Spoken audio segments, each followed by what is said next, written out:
My name is Ravine Jimenez, and as a member of the League of Women Voters of Benton and Franklin counties, we would like to welcome you to this virtual candidate forum. The League is a nonpartisan organization that neither supports nor opposes candidates. In presenting these forums, it is our goal to provide opportunities for voters to become better informed about the people who are running for public office. The candidate forums have been pre-recorded in conjunction with Northwest Public Broadcasting.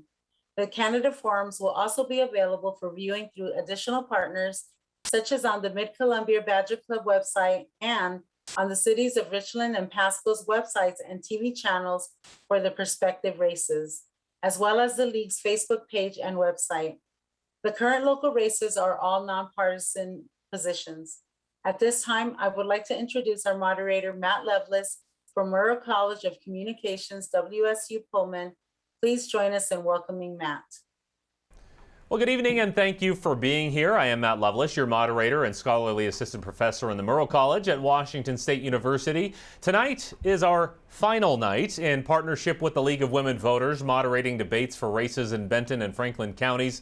Tonight we're adjusting the format a little bit as we make sure to talk about Benton City, Kiona-Benton schools, and the Port of Benton. Now, technically we're addressing 5 total races in tonight's debate, but we do have some absences. The League of Women Voters sent these same invitations in the same manner to every candidate in 27 local races. Not everybody could make it. Now, I'll explain how this will work as we go in order to conduct this as fairly as possible for all of our candidates. So we have a list of submitted questions from the League. Responses will vary between either 90 seconds or 1 minute apiece.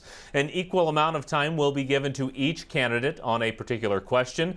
Our first response, as usual, goes to the person who will appear first on the ballot. Now, I reserve the right to stop candidates once their time limit is done and fairly adjust response times to fit within the structure of this program.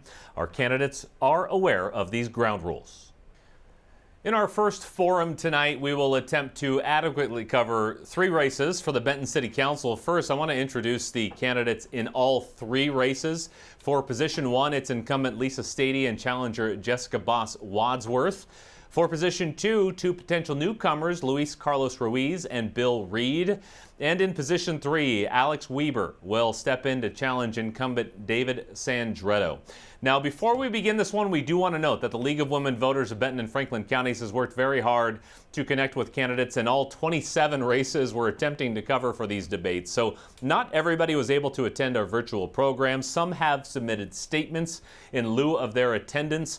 So here's how this debate is going to work. We shouldn't call it a debate, more a forum. Lisa Stady and Alex Weber are here. They're not running against each other, but they will answer the same line of questioning, and to be honest, they would have anyway. So we will air statements from those who submitted but could not attend here near the beginning of the program.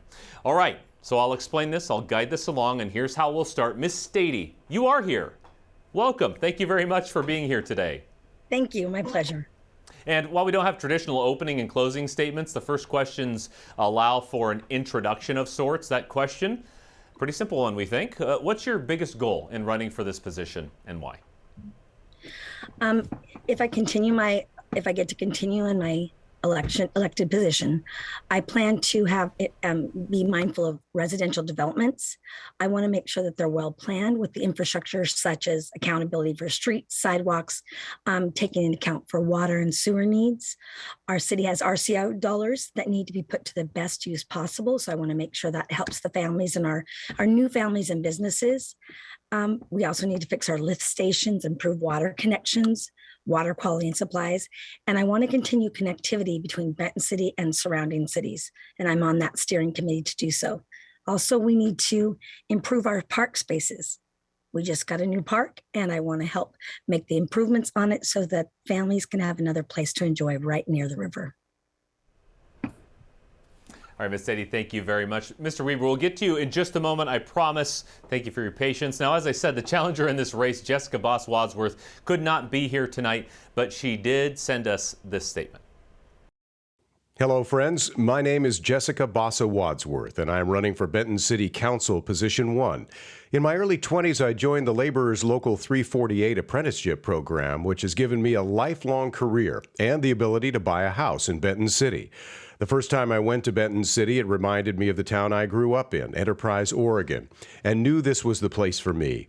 As time went on, I wanted to get more involved in the community and started to volunteer wherever opportunity arose. When I heard there was a vacant seat on the Planning Commission board, I jumped at the chance and now been on the Planning Commission for a year. I understand that growth is inevitable, but it's important that we do it responsibly. I've been attending our city council meetings for many years now and believe I can bring fresh ideas to the table along with maintaining the charm of Benton City. My first goal when I get elected to Benton City Council is to find common ground with the other elected officials and come up with a path forward that would best benefit the citizens of Benton City. I've always been a hard worker and have learned how to push myself through many challenges in life. Working in the construction industry, you work as a team to get the job done as we are stronger together. I'm welcoming any conversation and decisions on how I can best serve the residents of Benton City and look forward to earning your vote. Thank you.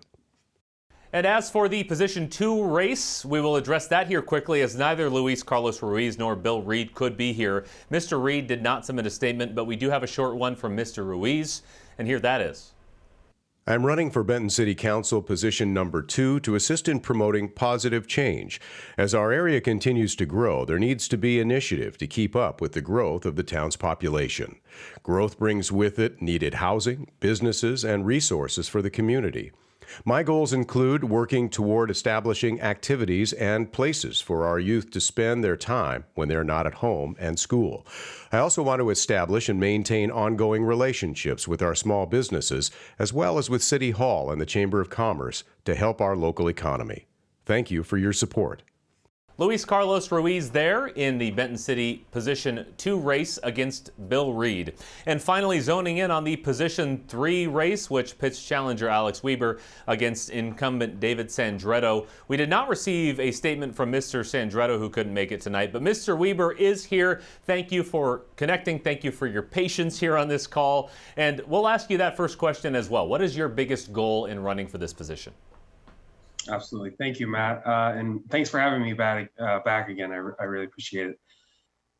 So I guess just to kind of jump right in, I guess I've kind of ran my whole campaign on 3 different things, and they're a little vague, and I won't have time to jump in a lot of detail. But a lot of it comes down to, first, public safety, second, quality of life, and then third is just helping the small businesses in general. I feel all 3 of those things are lacking in Benton City. And to Lisa's point, I think she brought up some great things that need to happen, right? As Benton City is exponentially growing, and there is a lot of moving pieces, and we need to kind of adjust and evolve as a city while these things are happening. And more specifically, to kind of jump in as to what Councilwoman Stady was saying, in regards to the parks, I think that we have made a lot of good things happen in terms of the boat launch. I'm hoping that we can potentially expand that and maybe do some sort of grass or landscaping there as well. And ultimately, it's just to bring our community together and have a better, have a better take as to where we're at right now. Thank you very much, Mr. Weber. Now we've set up all 3 races for the Benton City Council seats. Now let's simplify this program. We'll bring Ms. Stady and Mr. Weber together for the remainder of this forum, and we'll get a little more time to get to know you. We do have 8 questions, so 7 more. So let's make clear again, they're not running against each other, though, as with all of our debates for similar positions in these programs, we are asking the same questions. We want to know where they stand on the same issues. So right now, we have 90 seconds set aside for you to respond to each of these. And for our second question, we'll start with Ms. Stady talking about COVID-19, specifically how council in a small community should respond as state and federal mandates come down. Ms. Stady, what should the city's position be in regards to recognizing or maybe enforcing those mandates? Well, the city does recognize the mandates, and I work at the school district, so we wear masks. We're 3 feet apart to 6 feet. I also coach so that we follow those mandates when we're in the team on the bench. We're wearing the masks. As far as we just found out about some potential dollars, and because of the COVID relief, we've been discussing as a council, and it's just newly been presented to us, the potential of being able to use some of those dollars to help relieve our citizens of concerns with part of their water or sewer bills. Up to this point, there hasn't been any late fees, and they've had a grace period, but we're discussing how we can best use that to support families that need it while helping them get back on their feet, because not everybody has been able to recover from the impacts from COVID. So we really are mindful of our citizens and what they need. And we had a unanimous discussion where everyone agreed that, yes, we wanted to use these dollars for the families, just like a previous grant that we allowed each business to get between $3,000 and $5,000 if they qualified. So we just want to keep in mind our businesses and our citizens, which impact the families and the students that I get to see each day. So I really appreciate the opportunity to help people recover from this. It's been a difficult time. Thank you very much, Ms. Stiddy. And Mr. Weaver, same question to you. How should a city council, your city council, respond when it comes to state and federal mandates as they come down? Yeah, thanks, Matt. I mean, to Councilwoman Stiddy's point, I think we've done a pretty good job of following guidelines as a city. And unfortunately, we're having the new wave of COVID, and there's nothing that we can do in terms of that outbreak happening other than follow the guidelines that are put in front of us. And to her point again, I think it's going to be very helpful that we have the ARPA funds coming in from the government, and we can decide how they're distributed. But ultimately, we can just hope that they'll be distributed to the right people, and especially for the businesses that have already taken a beating the first round of COVID, and unfortunately are going to have to go through the same thing again. All right, Ms. Weaver, thank you very much. And the next question asks us to do something that frankly has been difficult for the past year and a half, and that's to assess our world and communities outside of the context of COVID-19. So let's take that off the table for just this question. And Mr. Weaver, other than that, what do you think is the most controversial issue facing the Benton City Council at the moment, and why? Controversial. That's an interesting point. I mean, I think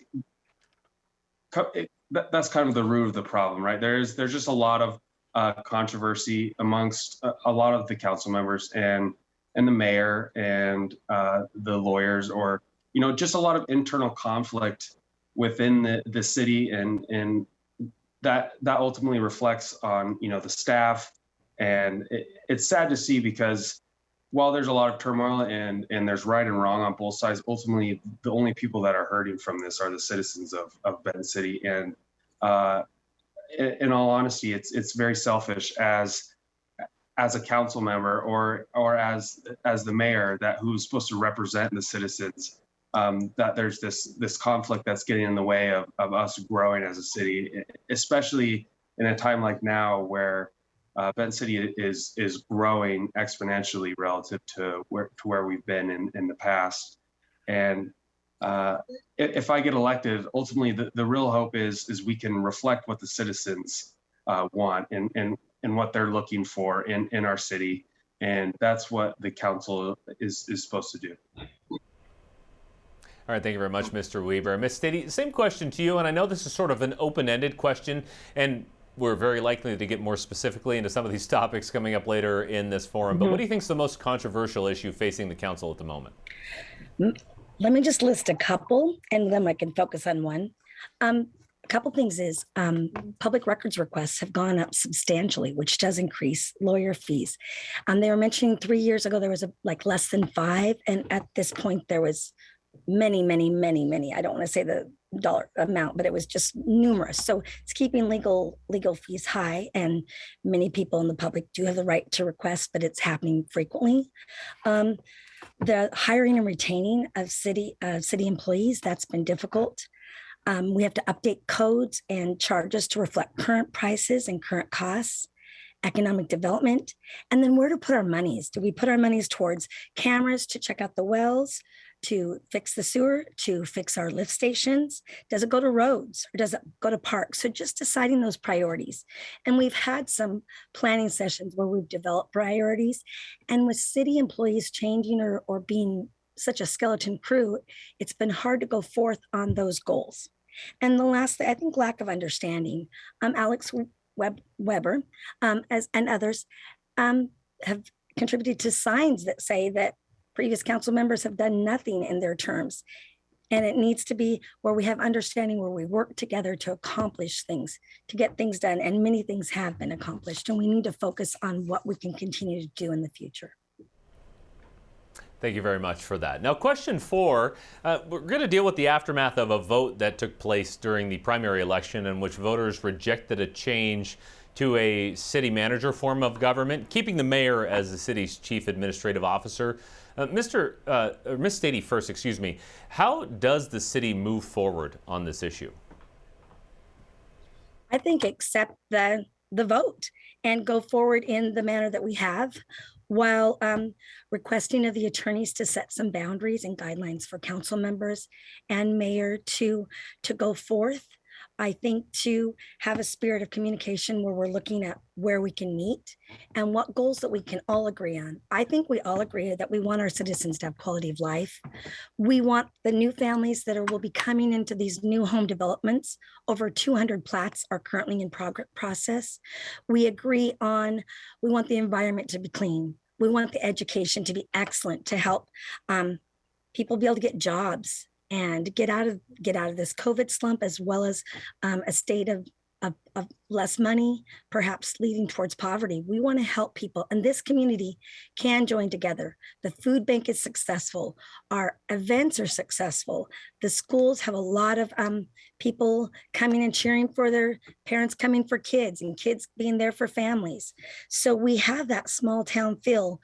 We just need to focus on what we can agree on to accomplish things together and recognize that things have been done before and we're on the shoulders of our predecessors, and to continue on a positive fourth path going forward. Ms. Stady, thank you very much. Mr. Weber, same question to you in regarding, I can say the context again, that vote, keeping the mayor instead of a city manager form of government. How should the city move past that now that we're a couple months past it? Yeah, so, I mean, the citizens spoke, right? And the vote happened, and here we are where the form of government hasn't changed. And I agree. I think that we just need to move forward as a community. And to Councilwoman Stady's point, I think unification is probably one of the most important things that the city of Benton City needs to focus on as of now. And that's something we're not getting. As she mentioned before, the signs that have, not helped with this conflict, but ultimately are pointing out a very big point that there isn't unity between the council and the mayor, nor, and that translates to a lot of different things. And I think going forward, regardless of who may think they're right and wrong, there just needs to be some sort of unification between the internal aspects of the city so we can reflect, what the citizens want to get done, and ultimately what we need to do to evolve and help, our ever-growing city. Thank you very much, Mr. Weber. Now, the next couple of questions are on the topic of growth. And I know when we spoke about there weren't opening statements, but talking about goals, both of you sort of mentioned growth. Small city, but percentage-wise, growing very fast. So the question, Mr. Weber, is more commercial and or industrial growth needed in Benton City? And if so, what can the city do to attract that? Yeah, I think I can really speak to the commercial aspect. I am not entirely sure about the industrial. I know that we have some industrial slated in Benton City, but to touch on the commercial primarily, I think that there is a huge need for commercial property, and I think that it's worth looking into, how the city was zoned early on based on, what they thought would best fit Benton City and it growing. And now things have changed, right? So in the entrance of the city, we still have a lot of land that's either agriculture or, maybe it's commercial where it shouldn't be. So I think there needs to be some reflection as to what we should do moving forward. and what things can we do to attract not only commercial tenants or commercial or developers and people in that space, but what can we do to maintain them and make them successful? And I think that's two very important things that the city needs to look at going forward. Weaver. Ms. Stady, same question to you as we talk about commercial and or industrial growth, either or both, needed in Benton City. And what can the city council do, maybe policy-wise, to attract it? I think that we already have quite a few commercial buildings right on Main Street that are open and available for businesses to come. I think we need to show and prove to businesses that they will get the business and get economic help from citizens by purchases and by shopping. So we need to give people a reason to stop. We have agriculture that's beautiful all around us, and we could capitalize on agriculture tourism. The Tri-City Chambers has an excellent outline of what cities can do to help build that tourism aspect. And I think that could really happen with us. We could have like 5K marathons or something dealing with cherry blossoms or cherry harvest. We can also encourage people to shop locally. And if we have sports facilities, for every one player that's participating in soccer or baseball or softball or volleyball, there's typically 3 people that come to support. So we need to prove and bring the people in for other reasons and then stay and shop, stay and play. And when I travel to like Packwood or other places, I see that they have outdoor fire pits and they have carriage doors that open up to businesses, things that make it look inviting. And if we have continuity in our storefronts, then that too will help people to see, hey, I want to stay and shop, stay and play. Signage into our city will help people bring them across the bridge. Come on in.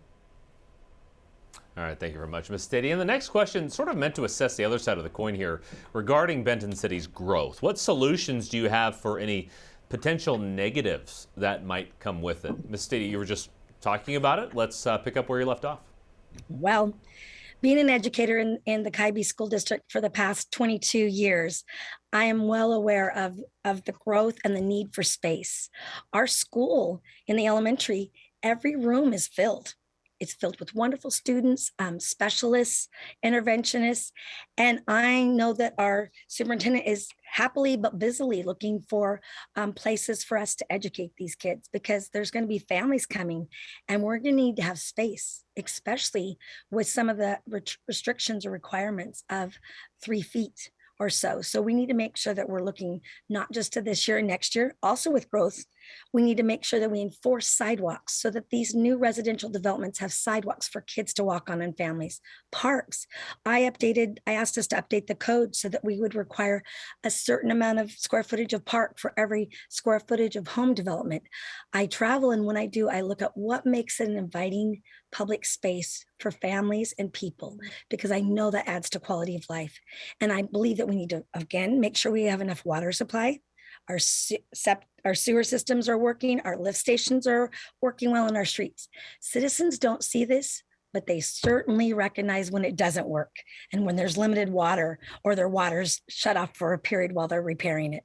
So we need to keep this in mind as we go forward. I'm excited about the growth, and we need to plan for flow of traffic as well. But people come and we'll make it work. Thank you very much, and it brings up a good point as I turn this question over to Mr. Weber here. We talk about growth as if it's this great thing, and of course it is in many ways, but there are some things that there could be drawbacks associated with it, particularly in a small community. What do you see as potential negatives that might come with the growth of Benton City? Yeah, I mean, a lot of it comes down to how the city can evolve with the growth, right? I mean, the negatives are gonna come with the lack of evolution or preparation for this growth in regards to water, sewer, even power. There's just a lot of variables that go into a city growing, and ultimately it's a net positive for the city and the citizens and the businesses when the city does grow.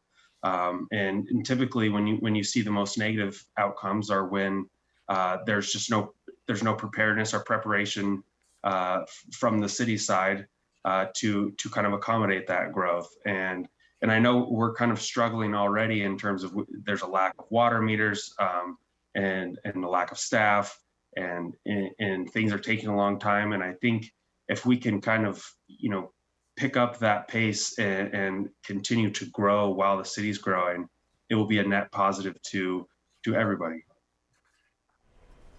All right, thank you very much, Mr. Weber, and we'll go right to you here for question 7. And when it comes to being on the council, maybe this is more self-reflective from the outside looking in. What city council policies or practices might you like to see change? So, I mean, I could probably talk about this for a while, but the most relevant one that comes to my head is the contract we have with our current law firm that represents the city. I think that there needs to be some serious editing and reviewing of what we have in place right now. And I think that needs to be reflected in the code based on, the types of relationships or the public records requests or anything that is going to cause the city to be out of budget for, what we slated to give towards lawyers, or, and that can be kind of extended to many things that we're dealing with in terms of budget. And I guess on that line, if it was something that could be reviewed or looked at, it would be anything that we aren't necessarily seeing growth or benefit from, monetary wise, logistically wise, and just kind of re-reviewing those. All right, Mr. Weaver, thank you very much. And Ms. Stady, same question to you. Any city council policies, practices that you see happening now that you might like to see change? I've been an advocate for updating the codes. So for house connections, to make sure that that's reflective of what it costs the city, nothing exorbitant, a reasonable rate. I've been an advocate for the sidewalks, and so those codes need to be updated. I've also, public records requests, you can't reduce those. And unfortunately, you can't say less. And being on the other side, because I attend the executive sessions, I recognize that some of the lawyer bills are due to employee morale or conduct, and those things are necessary. We need to have the city protected as well as the citizens and the dollars. So I like that the the attorneys are giving us the budget each month, what we've used. But there are some things that are happening in executive session that the citizen isn't aware of, but that are very necessary and needed. So I do appreciate that we're working towards a budget and that we're updating our codes and maintaining city practices. I think this is a beautiful city. And when people come here, they just know the agriculture and the mountains and the hills, and they're going to have new homes here, and it's going to be affordable housing, and it's going to be a great place to live. But we just need to be mindful and prepared for the future. All right, thank you very much, Ms. Stady. And I should note, I think we will have time for some closing statements tonight, but before we get there, I do have an 8th and final question in terms of this forum. And really, I'm asking you to look ahead. Ms. Stady will get to answer first here. What sort of unique challenges do you think the city faces now or will face in the future? Just as I've reiterated, continuing to get public spaces, sports complexes, land acquisition, so that we can have a balance between growth and long-term members of our thriving community, as well as the new people that are moving in. I love to collaborate with stakeholders and listen to what needs to happen. Ben Franklin Transit is going to be in 2023 having even more connectivity between Prosser, Benton City, and the Tri-Cities. And I'm hopeful this will help even more with education and connecting people for GED training, for a Tri-Tech, for CBC, medical services. And it's just exciting that we have a grant so that we can do so we can listen to the community to connect them to neighboring communities. Wonderful. Thank you very much. Mr. Weber, we'll turn that question to you as well. You know, sort of broad and open-ended, so whatever you might think, what sort of unique challenges do you think the city faces now or could be facing here in the future? So I'm going to use this question just to kind of focus on the businesses and just kind of starting at a foundational level.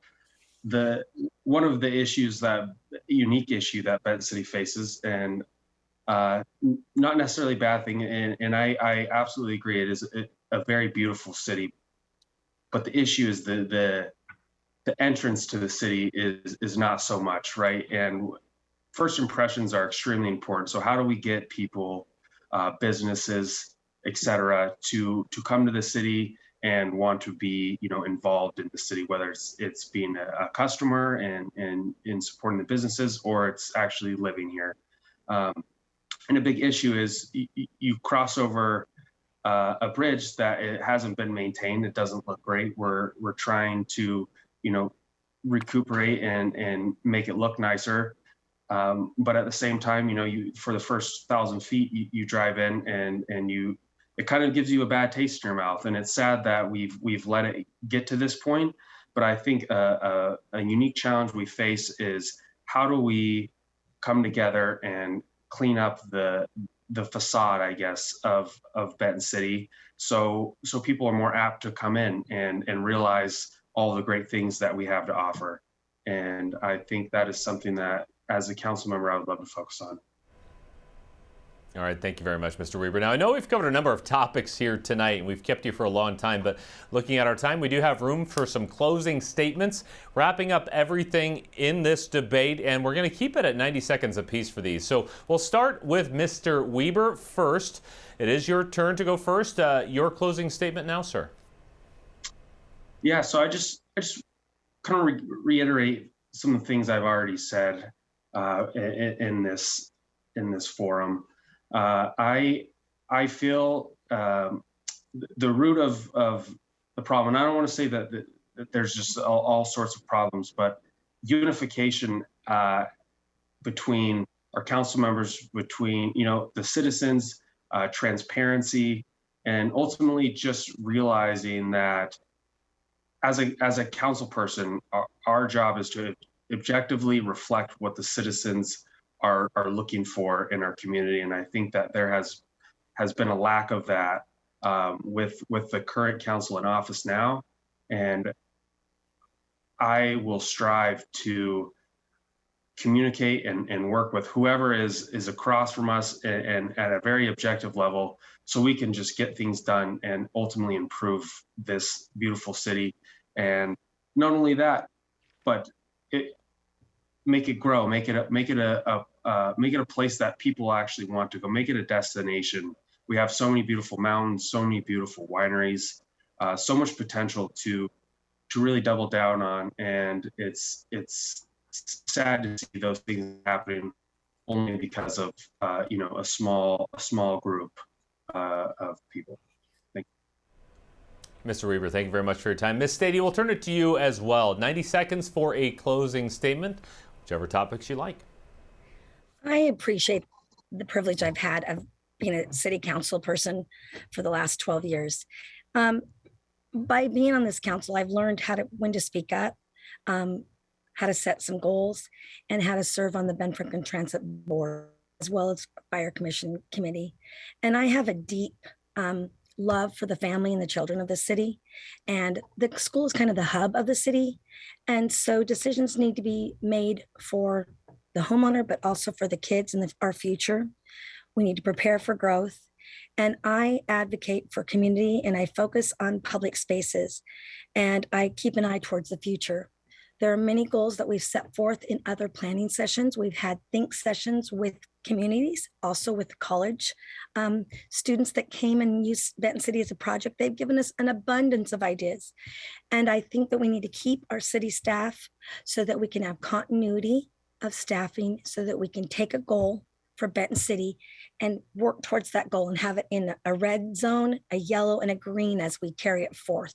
And that would include public spaces, sports facilities, meanwhile keeping in mind the growth and the need for infrastructure, and looking towards being able to accommodate all the future families and students in this area.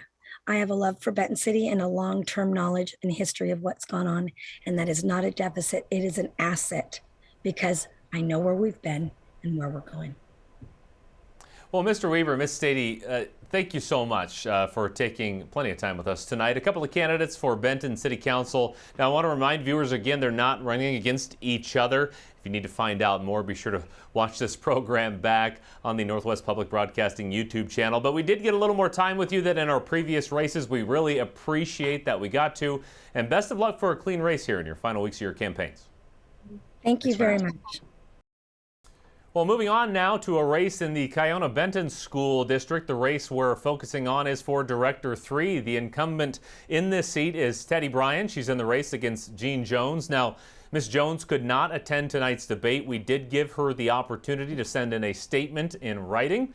Here is what she submitted. Good evening. My name is Jean Jones, and I'm running for Kiona-Benton School District position number 3.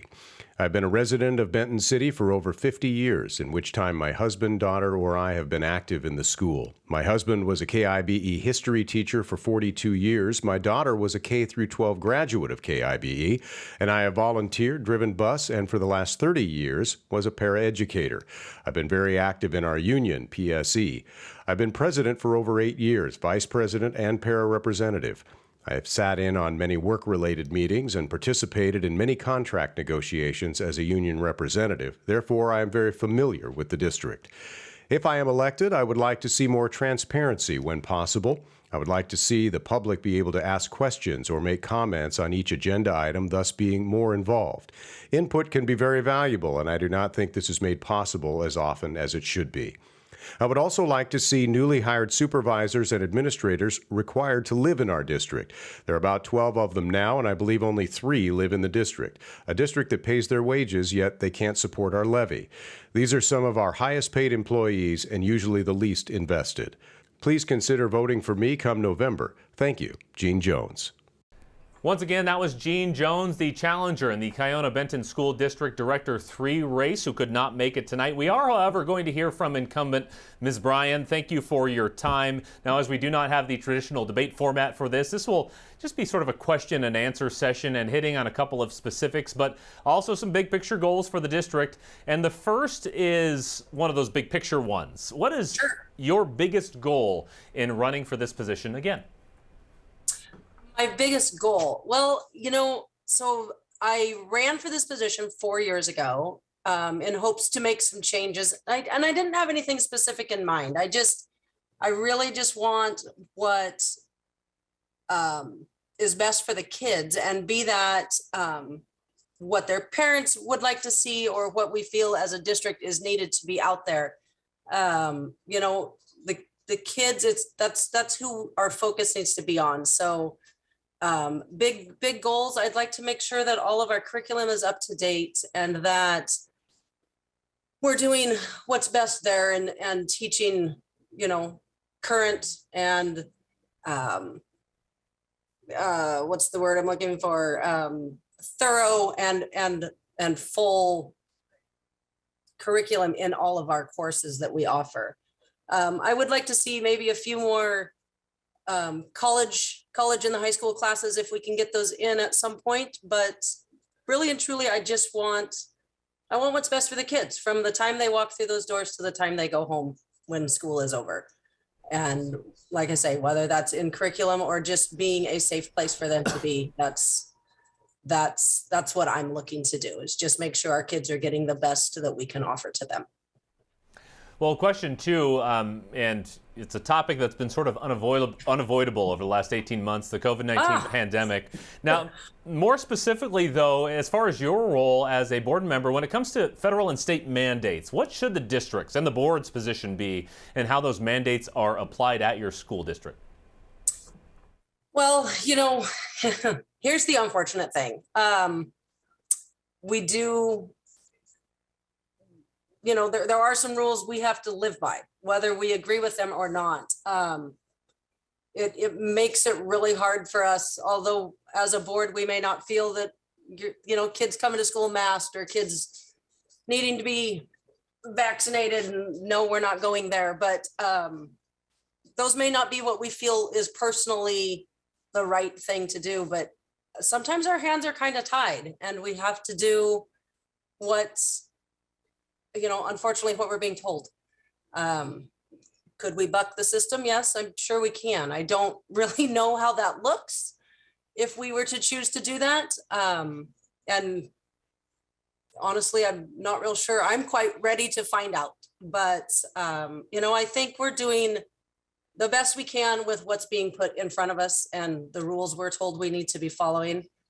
I'd like to think that we're seeing our cases peak and maybe we're going to get beyond this, or at least learn how to manage being in school while dealing with this pandemic all at the same time, and making the best of a not so great situation. So I don't know if that answers your question, but that's the best I got for you.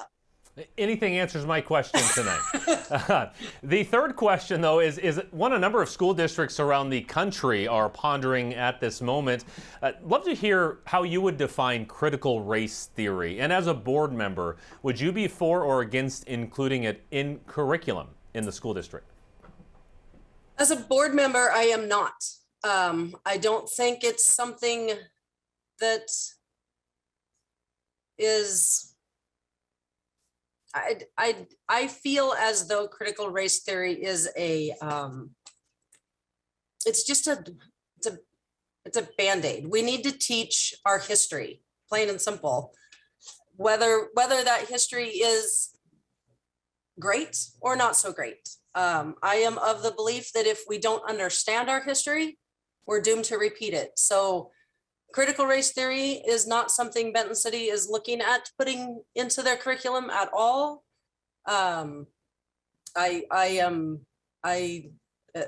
It's high school. These kids need to be kids, or it's K through 12.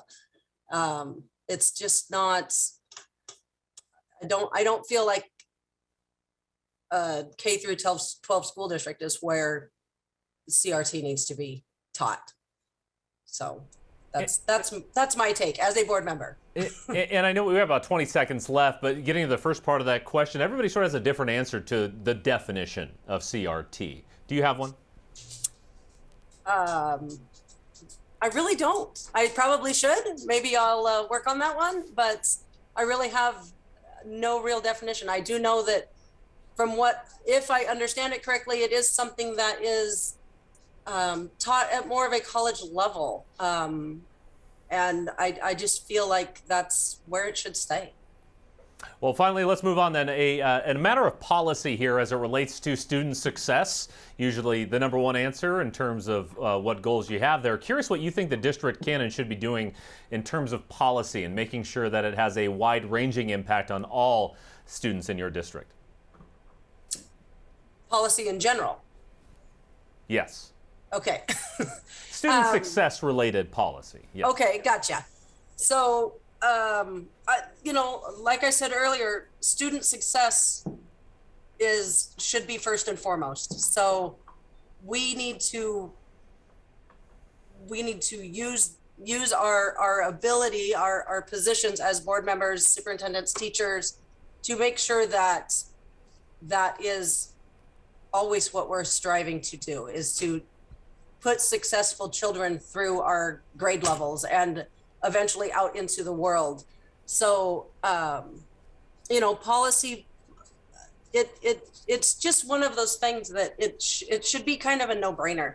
If the policy is not working, if student success isn't working, then we need to look at it, figure out why, and revamp what we're doing. Because if we aren't seeing success, if we're not seeing a high graduation number or, improved test scores and that sort of stuff, then something is wrong and something is broken and it needs to be fixed.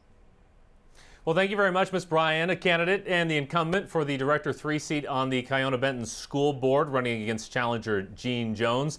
Thanks so much for connecting with us here tonight. Thank you. And we move now into the final race in these debates that we've been moderating here for the past 5 nights. That race for the Port of Benton Commissioner 3. Commission President Jane Haggerty is the incumbent in this race, facing challenger Lori Stevens. And both are here. Ms. Haggerty, Ms. Stevens, thank you so much for being here. And we get your take on what it means to be a Port Commissioner and how you might address some major issues related to that job. Now let's get right to question one, a general one that will let us get to know your aim for the position.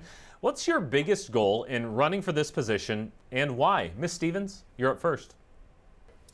I would say my biggest goal is to just help our local businesses get back on their feet after COVID. There's a lot of the port tenants that I think have struggled with through the lockdowns and closures and mandates. And also we have a lot of vacant properties and in the Port District. And I've been watching these properties sit vacant for some time. And I think it's time to bring back local business to our communities. Thank you very much. And Ms. Haggerty, same question goes to you. What's your biggest goal in running for this position, or I should say running again in this position, and why? I would definitely want to see that our regional retail businesses can get back on their feet. We've been doing a lot of showing of property now that COVID has slightened just a hair here. We do have 3 prospects that are interested in the Prosser location. We have one for the Benton City location, and will continue with keeping our tenants informed by working with our local chambers, economic development associations, the state mandates that have been put out to keep them all up to what those are and what funds are available to help them with their businesses during this difficult time. All right, thank you very much. Now, question 2, and this is for Ms. Haggerty. We think it's a simple one, but also insightful, particularly if you're a voter out there wondering exactly what is the function of a port commissioner. So in your opinion, Ms. Haggerty, what is the most important function of being a commissioner for the Port of Benton? I think probably to me, the most important thing is to see that the port and its assets are run efficiently, that the tax dollars that we collect are used to the best use with those. Also, right now, saving the dams so that we can have commerce continue,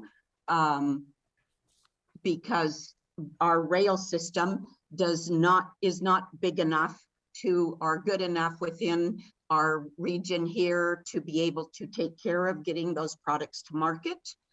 So it's a whole combination of things, but mainly a port commissioner is overseeing and trying not to micromanage staff, but being sure that the things that need to be done are getting done. All right, thank you, Ms. Haggerty. Ms. Stevens, same question to you. In your opinion, what do you think is the most important function of the Port of Benton Commission? Well, I would concur that it's important to be a good steward of our taxpayer dollars and make sure that the port is being ran efficiently and effectively. And I would also say a huge focus for me as a commissioner would be on economic development for our area and just getting local businesses back in. But one thing I can tell you as commissioner that I wouldn't do is it's not just about attending meetings. You really need to get out there and be interacting with members of the community. You need to be interacting with the local business owners, your tenants, and you need to get out there and be communicating with them and finding out what their issues are so you can be supporting them.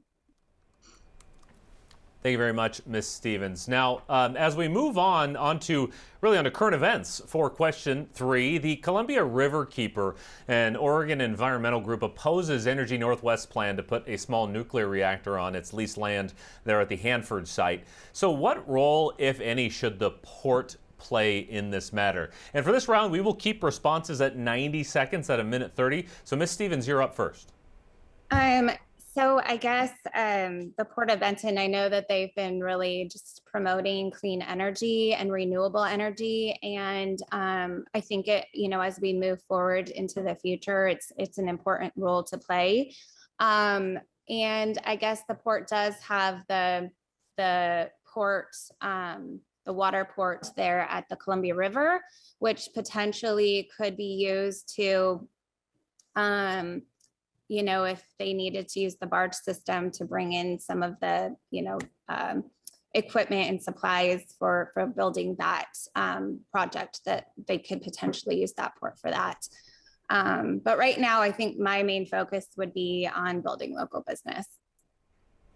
All right, well, let's move on to that same question there to Ms. Haggerty, talking about Energy Northwest's plan to put a small nuclear reactor at the Hanford site. So what role do you think the port should play on this matter?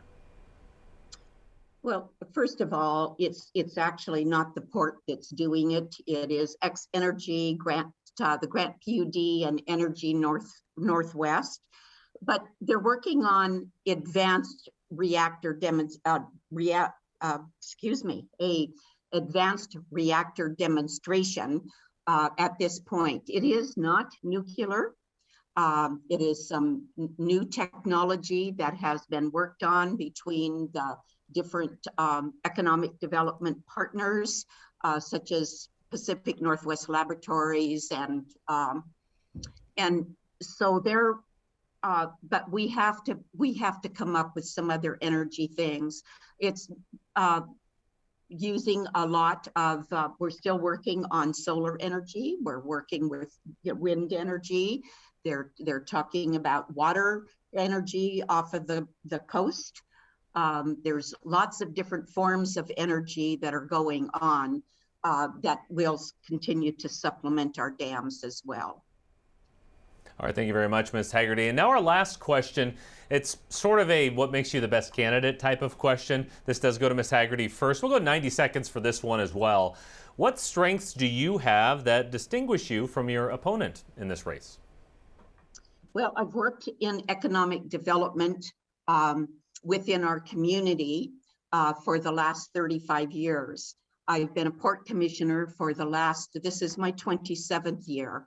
And I've did a lot of studying on economic development, gone to a lot of seminars, and I feel that my knowledge of all of the multimodal transportation networks that we have within our port, which includes our airports, short line railroad, we have water with our dams. I think that I spend a lot of time working with the port. I believe very strongly in agribusiness, transportation, high-tech research, manufacturing, and tourism. And I think that working with all of our partners, because I am a big believer that partnerships are the things that cause our economic development to happen. Economic development doesn't happen with as a rule with one agency. It takes all the partners together to be able to accomplish that and make our region strong. If our region is strong, we will be strong. All right, thank you very much, Ms. Haggerty. Ms. Stevens, a chance to talk about yourself as well. What strengths do you have that you think distinguish you from your opponent in this race? Right. Well, I think one big difference between Ms. Haggerty and myself is that I am a current local business owner and I'm in touch with the times of today's day and age. And just a little bit about my background. I have a bachelor's in business administration. I have a master's in wine business from the University of Adelaide. And for the past 15 years, I've been focused on growing my family business from the ground up. And I know what it takes to be successful. And I'm tired of seeing so many vacant properties and so many of the port tenants come and go and not be able to survive. And I just feel like I can use my experience, my background, my education, and just my common sense to really help bring new business to our community and to create jobs and just to, build a brighter future for our region. Well, thank you very much, Lori Stevens, Jane Haggerty, candidates for the Port of Benton Commissioner seat. We really appreciate your time and insight tonight. Thank you. Thank you. Well, that does it for our program tonight, looking squarely at the central portion of Benton County. Thanks again to everybody who was here with us virtually, and thanks to those out there watching. And voters, don't forget, Election Day is November 2nd, and the deadline for in-person registration. Mailed ballots are being sent out from both Benton and Franklin counties this week. And that wraps a busy week here at Northwest Public Broadcasting as we've hosted debates for races across positions in Kennewick, Richland, Pasco, Benton City, and more. If you've missed anything from this or our previous nights, be sure to find them on the Northwest Public Broadcasting YouTube channel. Special thanks to the League of Women Voters of Benton and Franklin counties who did so much work in organizing these programs for the benefit of you, our voters. And thanks to everybody here who's worked on these debates as well. And for everybody here at Northwest Public Broadcasting, thank you for joining us and have a good night.